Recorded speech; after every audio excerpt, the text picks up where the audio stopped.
예, 안녕하세요. 저는 엔비디아에서 기술 마케팅 담당하고 있는 김선욱이라고 합니다. 오늘은 가속 컴퓨팅의 미래와 기술 동향에서 엔비디아가 어떻게 하고 있는지를 말씀드리려고 하는데요.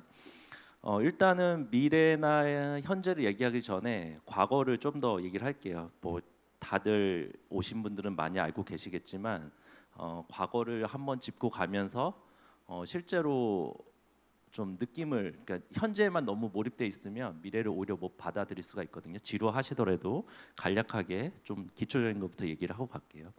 얼마 전에 그 컴텍스를 다녀왔는데요. 그 대만은 뭐 작은 업체들이 상당히 많아요. 알고 계시겠지만, 그래서 한국에는 이런 업체들이 많이 없다는 게 상당히 아쉽고 그런 좀 부러움이 있었습니다. 특히 AI로 가면 갈수록 더 많은 업체들이 필요하게 될 거예요. 이게 소프트웨어가 됐건 하드웨어가 됐건 이쪽 분야에서는 지금 현재 대만만큼 한국에서도 이런 경제력 있는 업체들이 많이 있었으면 좋겠다는 그런 바람이 있습니다. 과거에 1964년도에 IBM 360이라는 이제 컴퓨터를 처음 만들었는데요. 이때 웬만한 컴퓨터 기술들이 다 생겼습니다. 그 이후로 실제로 추가된 건 거의 없어요. 그러니까 제가 과거로 갔다고 말씀드렸죠. 63년 이후에 지금까지 새로운 건 거의 없었습니다. 그때 이후로 좋아졌다고 하면 뭐 예를 들어서 아이폰 같은 걸로 지금 뭐 안드로이드 폰으로 인터넷 하고 계시잖아요. 그러니까 네트워크가 좀 좋아졌고요. 컴퓨팅 파워가 좋아져서 한 이때 64년도에 슈퍼컴퓨터보다 몇십 배 빨라요. 처음 나온 아이폰이. 그만큼 반도체 기술 때문에 뭐 좋아지긴 했지만 뭐 특별한 기술 뭐 이런 발전은 없었다고 보시면 되겠고요. 인터넷이 접속이 되면서 뭐 센서를 원격으로 제어한다든지 뭐 연결이 된다든지 클라우드 컴퓨팅과 내 단말기가 연결된다든지 이런 정도의 변화는 있었습니다. 그래서 크게 뭐 이 정도의 변화가 있었다. 개인 컴퓨터가 있었고 휴대컴퓨터가 있고 연결되는 정도의 형태로 지금에 와 있다. 이 정도의 변화가 있었다라고 생각하시면 될 것 같습니다. 다들 알고 계시는 이야기겠지만 이제 CPU가 요즘에 데이터를 처리하지 못하는 상태에 있어요. 그래서 GPU를 쓰시는 이유는 이 데이터를 처리하기 때문이죠. 뭐 CPU로 할 수 있었으면 굳이 GPU를 쓰지 않으셨을 거예요. 이거는 이제 데이터를 처리하지 못하고 컴퓨팅 뭐 인플레이션이라고 하는데 갈수록 이 컴퓨팅 연산이 훨씬 더 많이 필요로 해진다. 이런 것들이 현재 이제 상태고 몇 년 동안 이걸 풀기 위해서 엔비디아는 이제 가속 컴퓨팅 분야에 집중을 했다라고 보시면 되겠습니다. 이건 간단한 얘기인데요. 100배 CPU보다 100배 빠르다고 하면요. 뭐 그냥 GPU 비싸다 이렇게 생각하시는데 그게 아니고 에너지도 더 절약할 수도 있고요. 돈도 절약할 수 있는 거예요. 100배 빠르기 때문에 그만큼 빠르게 연산을 할 수 있어요. 그러니까 CPU 갖고 못했던 걸 하게 된 거지 GPU가 비싸다 이런 게 아니에요. 실제로 GPU를 사는 이유는 싸기 때문이에요.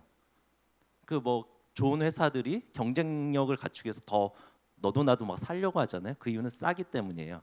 에너지를 절약할 수 있고 그래서 그런 관점을 좀 다르게 긍정적인 측면에서 모든 걸 좀 접근하셨으면 좋겠다.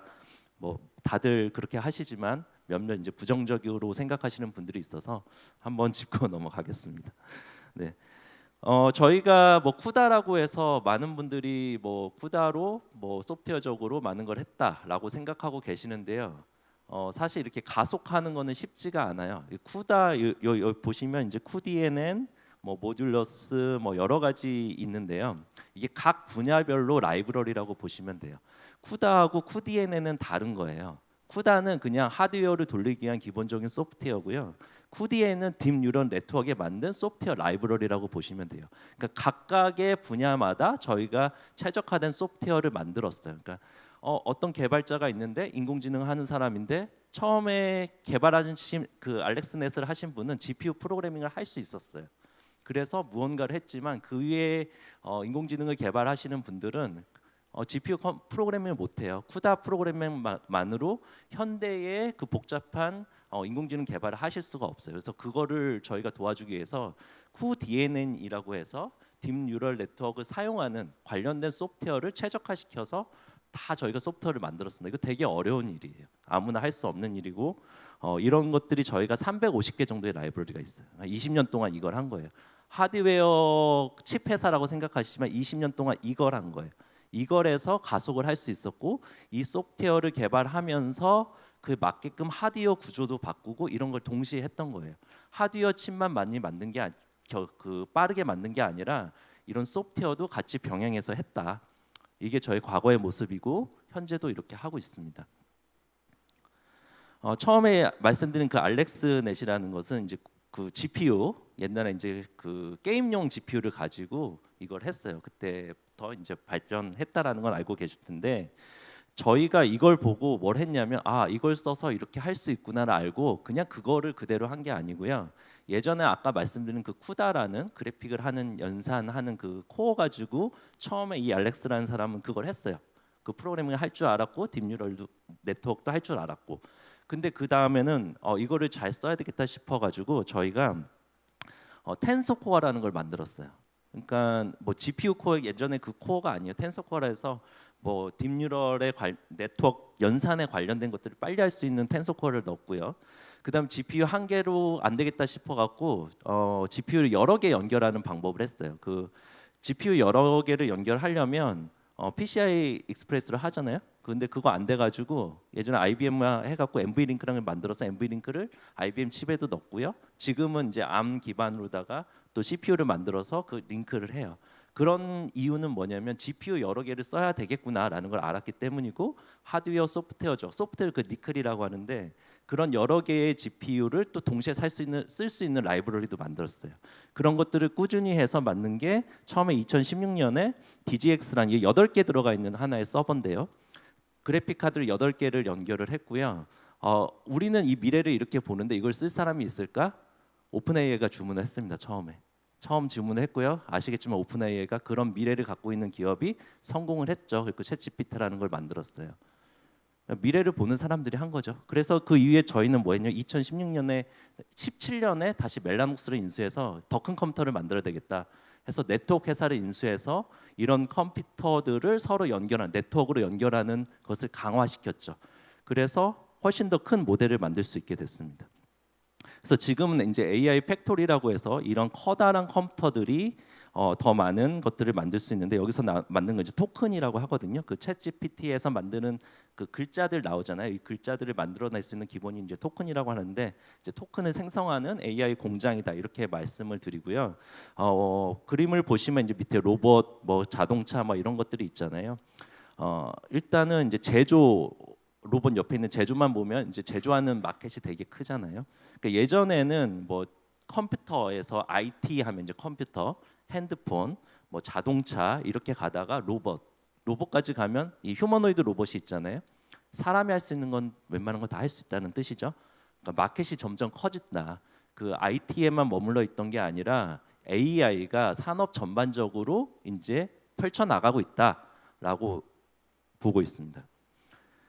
그래서 기존의 그 소프트웨어 중심 그냥 예전의 컴퓨터 기반에서는 없었던 새로운 게 생겼어요. 아까 제가 뭐 IBM 360 크게 몇 개 변화가 없었다고 말씀드렸잖아요. 그 중에서 하나 생긴 게 AI죠. 새로 생긴 게 요즘에 생긴 게 AI예요. 그럼 AI에서는 어떻게 달라지는가? 요거를 좀 말씀드리면 AI는 사람에 비유해서 말씀을 드리면 저희가 어떤 어렸을 때부터 뭔가 배우잖아요. 어렸을 때부터 뭐 말도 배우고 그 다음에 학교를 가서 수학도 배우고 영어도 배우고 그 다음에 대학교 가고 어떤 사람은 의사가 되고 어떤 사람은 어떤 전문직에 가고 어떤 사람은 뭐 청소를 하고 각각의 직업이 나눠지잖아요. 그러면 그 분야마다 특별한 그 난리지가 있어요. 마찬가지로 AI도 어떤 거를 학습하냐에 따라서 그게 이제 달라지는 거죠. 어떤 조합으로 이루어질 거냐. 그래서 저희는 이제 님이라는 거를 했는데 왜냐하면 인퍼런스라는 게 사실 인퍼런스 이제 트레이닝 한다면 그 써먹는 거죠. 써먹는 게 쉽지가 않습니다. 저 같은 경우는 저 하나의 사람이니까 내 거 위에다 계속 쌓아 올리면 되지만 그 AI 로봇을 만든다고 하면 이 사람이 배운 거 저 사람이 배운 거를 다 조합해야 되는데 그 소프트웨어 스택이나 이런 게 어려워요. 제가 앞서서 쿠다가 어렵죠. 쿠다 위에 쿠다 라이브러리 쿠DNN 만든 건 더 어렵습니다. 근데 쿠DNN 가지고 다 만들어 놓은 그 라이브러리들 모듈들이 있잖아요. AI 모듈들이 있는데 어떤 사람은 쿠다에서 안 만들고 또 다르게 만들 수도 있겠죠. 그리고 GPU 상에서 만들었는데 그 컴퓨터 구조가 달라요. 근데 이런 것들을 다 모아가지고 하나의 완성된 블록을 만드는 거는 쉽지가 않아요. 그래서 이런 것들을 하기 위해서 저희가 님이라는 거를 만들어서 님으로 배포를 하면 레고 블록 조립하듯이 기존의 그 컴퓨팅 환경이 달라도 다 붙을 수 있게끔. 그래서 적어도 엔비디아 개발 환경에서 만든 것들은 그래픽 카드의 종류에 상관없이 다 돌 수 있도록 이런 것을 이제 님으로 패키징을 한다라고 보시면 되겠고요. 그래서 뭐 말을 하는 AI가 있을 수 있고 뭐 생물학에 관련된 AI가 있을 수 있고 여러 가지 AI가 있을 수 있을 거예요. 여러분이 어떤 개발자가 만드는 특별한 AI가 있을 수도 있고요. 엔비디아가 이런 AI를 다 만든다는 건 아니고 이런 형태로 조립할 수 있는 그냥 하나의 플랫폼을 제공한다라고 보시면 되겠고요. 그래서 어떤 간호사가 있다. 그러면 간호사는 사람의 말을 알아듣고 이게 어떤 의학적인 근거에 비해서 어떻게 되는지 처방도 할 수 있고요. 간호사가 할 수 있는 범위 내에서 혹은 의사의 그 AI 모듈을 접목하면 의사같이 이제 처방을 할 수도 있겠죠. 그 간호사가 해야 되는 체크리스트 그리고 환자의 보안이 중요하니까 보안 관련된 AI 이런 AI 관련된 모듈들을 조립해서 하나의 어떤 큰 AI 아바타가 나오는 거죠. 그러니까 사람의 직업을 대체한다라고 생각했을 때 그게 뭐 좋던 나쁘던 그냥 예를 들어서 생각했을 때 예전에는 그냥 뭐 하나를 목표로 했다면 지금은 내가 뭘 만들 거야 하면 이런 님의 블록들을 가져다가 조립해서 만드는 거죠. 그러니까 예전에 컴퓨터 프로그래밍 하는 게 중요한 게 아니라 어떤 기획자가 돼서 어떤 직업군의 어떤 아바타를 만들려면 어떤 기술이 필요하겠구나를 생각해서 그런 어떠한 기술이 있는 회사 혹은 없다면 내가 그 부분을 개발해서 레고 블록 조립하듯이 합쳐가지고 만들 수 있다. 이렇게 생각하시면 되겠고요. 이런 합쳐서 실제로 사용하는 과정이 어려울 수 있기 때문에 엔비디아는 이런 것들을 합쳐서 쉽게 디플로이 할 수 있는 이런 것들을 개발하고 지금 현재 제공하고 있습니다. 이게 최근에 발표한 내용입니다. 거기에 이제 움직이는 이제 물리적인 형태의 것만 집어넣으면 이제 휴머노이드 로봇이 되는 거죠. 그 생각하고 뭐 이런 기능들은 아까 말씀드린 형태로 제공을 하고 이렇게 사람처럼 움직이는 내용은 움직이는 거에 대한 것만 또 이제 트레이닝을 해서 집어넣으면 이제 사람 같은 로봇이 될 수 있다. 크게 뭐 이런 관점으로 생각하시면 되겠고요. 휴머노이드는 아니더라도 이제 당장 공장에서 쓸 수 있는 이런 로봇들도 사실 물리 법칙도 따라야 되고 그 환경에 따라서 되게 다를 수 있습니다. 그래서 디지털 트윈이라고 보통 알고 계시는데 저희는 이제 옴니버스라는 그런 플랫폼을 통해서 이런 가상의 환경을 만들고요. 이 가상의 환경에서 트레이닝되고 실제로 작업하는 것들을 소프트웨어적으로 통일돼 있어요. 그래서 작은 저희 그 인베디드 시스템에 들어가는 작은 GPU 같은 SoC도 있거든요. 그래서 거기에도 소프트웨어적으로 호환이 되기 때문에 가상 환경에서 작업한 내용을 그대로 큰 변화 없이 현장에서 바로 쓸 수가 있습니다. 그래서 현장을 되게 정밀한 수준까지 시뮬레이션하는 게 지금 가능하고요. 요즘에 만들어지는 대만의 공장들은 이런 형태로 실제 시뮬레이션하고 실제 공장을 만들고 있습니다. 휴머노이드 같은 경우에는 이제 뭐 비슷하죠. 근데 이제 사람이 하는 일이니까 동작에 아까 공장에 비할 바가 아니에요. 되게 많은 동작을 해야 됩니다. 뭐 악수를 한다고 치면 이 악수를 할 때 그 이게 손인지 인식을 해야 되고요. 이 손이 어떤 각도로 있어야 되는지 인식을 하고 그럼 이 각도 있기 때문에 내가 어떤 각도로 들어서 최적화로 들어서 어떻게 손을 잡아야 된다. 이런 알고리즘들이 다 필요할 거잖아요. 그래서 관련된 것들을 시뮬레이션하면서 다 할 수 있게끔 그래서 이제 옴니버스에서 그런 걸 하고 이게 되게 큰 컴퓨터에서 연산을 해야 돼요. 이게 물리 법칙이 있어요. 이제 지구에서 악수하는 거하고 우주에서 악수하는 건 다를 수 있잖아요. 이 중력이 있으니까 이런 것들도 다 계산을 해야 됩니다. 그래서 지금의 이제 중간 정도의 이제 트랜스포머가 이제 챗GPT 정도라고 보시면 되겠고요. 앞으로의 AI는 이제 피지컬 AI라고 해서 물리 법칙을 다 반영한 AI를 만들어야 돼요. 연산량이 훨씬 많습니다. 그래서 이제 이런 것들을 하기 위해서 저희가 이제 블랙베리라는 GPU를 하드웨어 아키텍처 블랙베리라는 걸 만들었고요. 여기서 특이한 점은 이 칩의 뭐 성능도 중요하지만 특이한 점은 이 오류가 있는 걸 잡아내요. 그러니까 이 GPU를 되게 많은 걸 쓸 거 아니에요. 그러다가 하나의 칩이라도 어떤 오류가 생기면 이런 물리적인 연산을 시뮬레이션 할 때는 몇 달이 걸릴 수 있어요. 그러니까 되게 더 방대한 그 연산이죠. 근데 칩 하나가 망가져서 멈추게 되면 전체 시간이 아무리 훌륭한 컴퓨터를 가지고 있더라도 중간중간 끊기잖아요.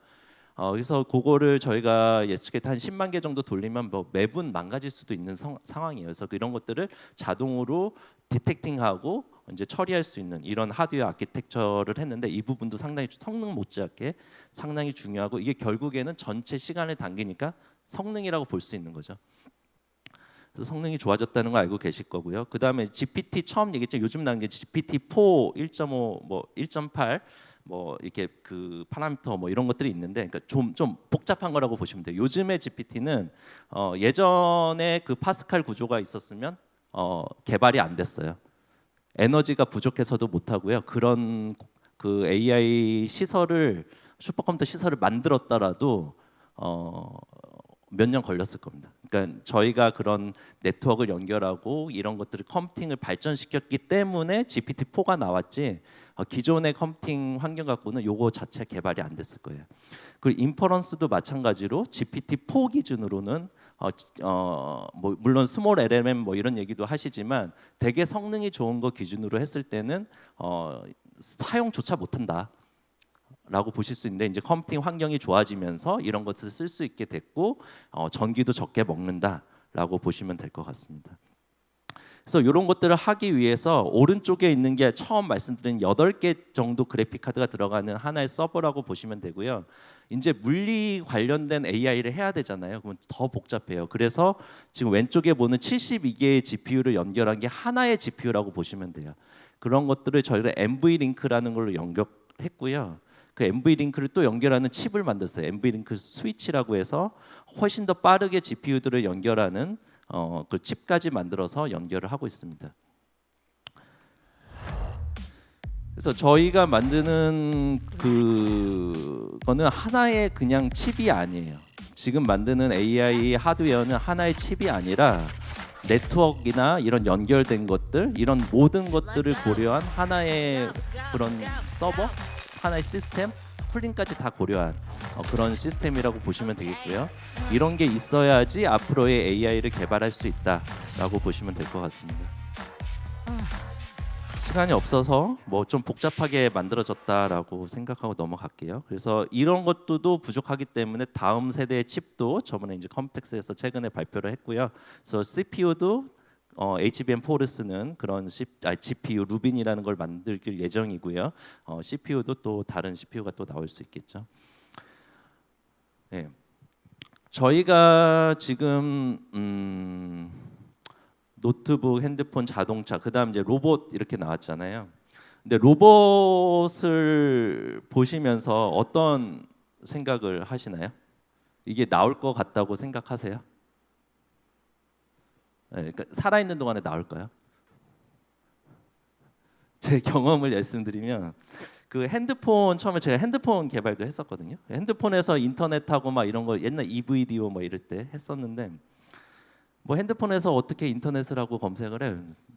나는 하고 있는데 개발하면서 앞으로 할 것 같은데 3G 나오기 전이었죠. 3G 하면 좀 빨라지고 뭐 되지 않을까? 근데 뭐 어떤 회사는 피처폰에서 뭐 이렇게 잘했다고 스마트폰으로 안 넘어가시더라고요. 그러더니 좀 잘 안 됐어요.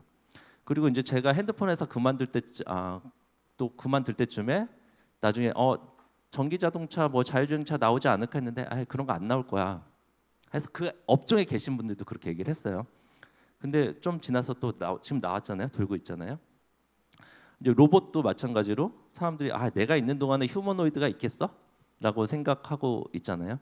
근데 지금 하고 있어요. 그러니까 엔비디아가 잘하는 건 뭐냐면 앞서 이제 과거를 보여드리고 오픈 AI 이런 걸 말씀드렸던 이유는 뭐냐면 사람이 생각하고 그거를 생각한 게 있다면 언젠간 이루어져요. 근데 그거를 시간의 문제잖아요. 언젠간 이루어지는데 그건 시간의 문제고 그거를 누가 적극적으로 하느냐의 문제인 것 같습니다. 근데 엔비디아는 제가 보기에는 과거 뭐 쿠다부터 쿠디에는 뭐 여러 가지를 그게 일어날 거라고 믿음을 갖고 그걸 했고요. 지금 성공한 기업들을 보면 그래서 성공을 했지 다른 사람은 그걸 안 했으니까 나한테 기회가 있었던 거죠. 그걸 한 거죠. 그래서 저는 로봇이 언젠지는 저도 모르겠지만 그게 올 거라고 믿고 있고 엔비디아는 제가 이제 내부적으로 봤을 때 이 여러 가지를 통해서 이 로봇을 만들 수 있는 그런 환경을 만들고 있습니다. 개인적으로 로봇 다음에는 그냥 만화 같은 거 봤을 때 우주로 나간다고 생각해요. 근데 우주로 나가려면 우주에서 지금 하는 직업이나 이런 거 다르겠죠. 사람이 모든 거를 다 만들고 이러진 않을 거예요. 그 전 과정에 로봇이 있겠죠. 그 더 미래의 과정이 있다고 가정을 해본다면 로봇이 세상에서 많은 것을 하게 되는 건 너무 당연할 거라고 생각하고요.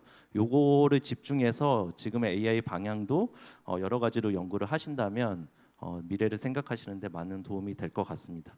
네, 이것으로 제 발표를 마치겠습니다. 감사합니다.